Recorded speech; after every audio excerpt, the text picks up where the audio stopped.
Around Kansas, brought to you by Santa Fe Trail Meats in Overbrook, or visit us online at sftmeats.com.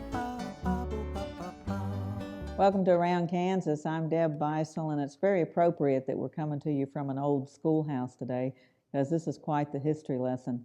Now, in 2011, when Kansas celebrated its 150th anniversary, it picked out about a dozen events that were the most significant in Kansas history. And the Potawatomie Trail of Death was one of those events. And it's kind of sad that the Pottawatomie Nation is still a big factor in Kansas. You know, the still residents of Kansas and have the reservation here. And we tend to know very little about them or their story. When white settlement was made possible in 1854, Pottawatomie had already been here for a couple of decades. But how they got here is a pretty sad story. Like most of the Indian removal situations, white people decided they wanted their land, and they were living in Indiana and Michigan, and the government came in and said, you've got to go. They got very, very little notice, and the tribe was rounded up. The principal chiefs were actually put in a jail cell in a wagon. If you've watched some of old Western movies, you might have seen something like that. And they loaded up their baggage, you know, packed up the wagons, but mostly women and children and people were just, some of them were mounted, but most of them were just walking. And can you imagine? This started in September. They actually left September of 1838. They left Indiana, and they walk to Kansas. They get to Kansas in November of that same year. So they're walking through what's going to be some chilly, cold weather, as you can imagine, coming down through Indiana and they came into Missouri. They actually crossed the river at Lexington, Missouri. If you go over to Lexington, that's a big piece of that community's story as well. This is what one of the chiefs of the Pottawatomie said about the removal itself. He said, "The president does not know the truth. He, like me, has been imposed upon. He does not know that you made my young chiefs drunk and got their consent and pretended to get mine.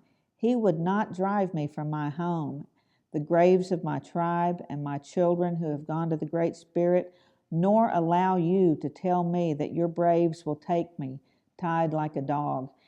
And he actually was. That's exactly how he arrived. You know, they got to Pottawatomie on November 4th of 1838, and there was supposed to be housing available, and there was none. So you get to Pottawatomie, Kansas in November. How are you going to find shelter? It's just incredible circumstances. And if you go to Pottawatomie now, if you visit Pottawatomie, the trail is marked there. A lot of the city sidewalks and park trails are marked with that Potawatomie Trail of Death, so you can actually retrace some of their steps. There were 756 members of the Pottawatomie tribe that first arrived in Pottawatomie. There had been dozens that had died along the trail. Most of them were children. More than half of them were children. Now, the Catholic Church had established a mission there, the Sugar Creek Mission in Lynn County. So many of the Pottawatomies moved there.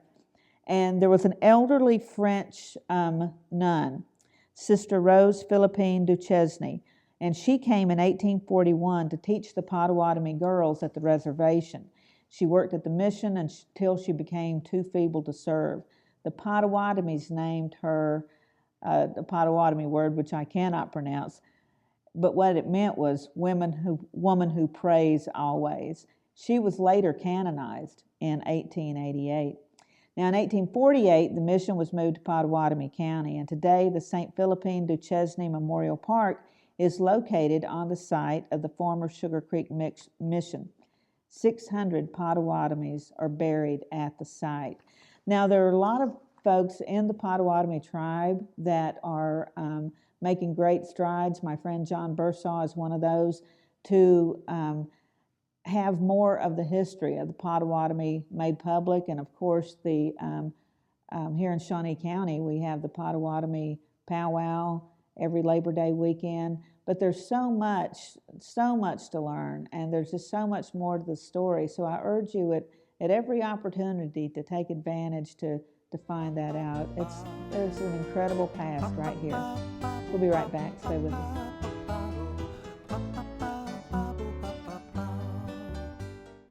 Soil is the life of a farm, and for 25 years, Sure Crop Liquid Crop Nutrition has helped growers produce abundant quality crops while preserving and improving the soils they steward. Sure Crop offers complete soil and plant analysis with cropping recommendations, delivery direct to your on-farm storage, and quality crop nutrition custom blended for your field. Choose Sure Crop for the assurance of excellence for your soil. Call today or visit their website for more information.